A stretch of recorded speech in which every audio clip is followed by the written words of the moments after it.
এটা হচ্ছে ফাইনালি বেড়িবাঁধ রোড। এখানেও প্রচুর খেজুর গাছ, রস সংগ্রহের জন্য ওই যে দেওয়া আছে। এখানে কিছু এলাকার বাসিন্দা ছেলেরা। এই রাস্তাটা পুরোটা বেড়িবাঁধ অঞ্চল, বেড়িবাঁধ রোড যেটাকে বলে। আর খুবই সুন্দর রাস্তা, দুই পাশে গাছ, খুবই ভালো লাগার মতো।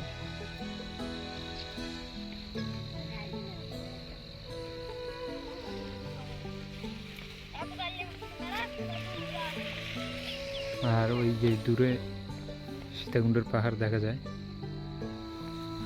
খুবই অসাধারণ, খুবই অসাধারণ।